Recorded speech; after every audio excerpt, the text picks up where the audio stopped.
নমস্কার, কেমন আছেন সবাই? আশা করি সবাই ভালো আছেন। আজ আমি আপনাদেরকে দেখাবো আমার বাগানের কিছু নতুন জবার গাছ, কিছু নতুন জবা ফুলের গাছ এনেছি, সেগুলো আপনাদেরকে দেখাবো। এক এক করে দেখাই আপনাদেরকে।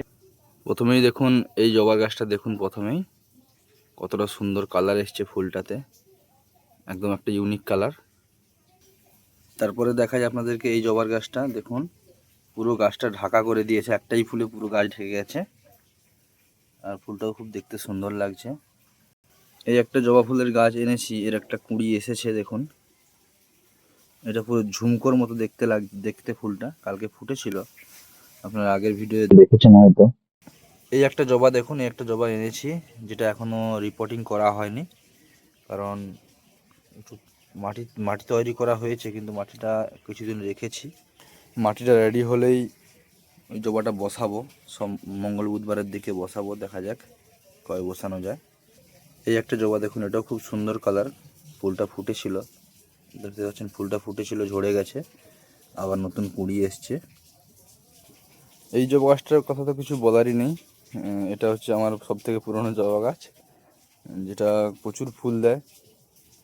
ইতিমধ্যেই দেখুন দুটো ফুল কালকে ছিল, ঝরে গেছে, আবার নতুন ফুলের কুঁড়ি এসছে, নতুন ফুল ফোটার জন্য রেডি। আমার এই জবা গাছটাতে এখনও কোনো ফুল আসেনি। প্রথমে এসেছিলো একটা পিঙ্ক কালারের ঝুমকোর মতো ফুল টাইপের, তারপরে আর কোনো ফুল আসেনি, কিন্তু গাছটা ভালো গ্রো করছে, পাতাগুলো নতুন পাতা এসছে, কুঁড়ি এসছে। এই জবা গাছটা দেখুন, এটা হচ্ছে মাদার ইন্ডিয়া জবা। এই জবাটার নাম হচ্ছে মাদার ইন্ডিয়া। এটা প্রথমে একটা ফুল এসেছিলো, কিন্তু এখন আর ফুল বা কুঁড়ি কিছুই আসেনি, কিন্তু গাছটা ভালো গ্রো করছে। সম্ভবত আশা করা যায় কিছুদিনের মধ্যে কুঁড়ি চলে আসবে, ফুল আসবে। নার্সারি থেকে এই একটা নতুন জবা গাছ এনেছি। নার্সারির কাকু বলল এটি সবুজ নীল রঙের হয়, এই জবা ফুলটা নীল কালারের হবে। জানি না কী কালারের হবে, ফুল ছিল না গাছে, কিন্তু নীল কালারের হবে বলেছিল, তাই এই গাছটা বসানো আছে। দেখি গাছটার ফুল আপনাদেরকে দেখাবো। এই হচ্ছে আমার জবা গাছের কালেকশন, এর থেকে বেশি এখন আমার কাছে কিছু নেই, পরে আরও কিছু নিয়ে আসার চেষ্টা করব, দেখা যাক কতটা কী করতে পারি। আর এই হচ্ছে এখন আমার বাগানের কন্ডিশান।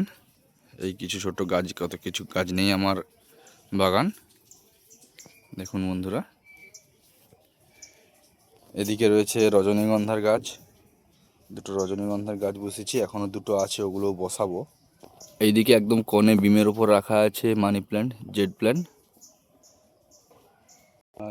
আর এইদিকে রাখা আছে আমার অপরাজিতা, যেটাকে আমি বেস শেপ দিয়েছিলাম, হার্ট শেপ দিয়েছিলাম, অনেকটাই উঠেছে, এখনও পুরোপুরি ওঠেনি, রেডি হয়নি। এই হচ্ছে এখন আমার বাগানের কন্ডিশন। নতুনও কিছু গাছ এনেছি, পুরনো গাছ, নতুন গাছ সব নিয়ে আমার এই বাগান। আশা করি ভিডিওটা আপনাদের সবাই ভালো লাগলো। ভিডিওটা ভালো লাগলে লাইক, শেয়ার ও সাবস্ক্রাইব করতে ভুলবেন না, এবং কমেন্ট করে জানাবেন বাগানটা আপনাদের কেমন লেগেছে, আর কি কি গাছ লাগানো যেতে পারে বাগানে, বা কী কী গাছ লাগালে বাগান দেখতে আরও সুন্দর হয়, কমেন্টে সবাই জানাবেন। তো আজকের মতো ভিডিওটা এখানেই শেষ করছি। সবাই ভালো থাকবেন, সুস্থ থাকবেন। নমস্কার।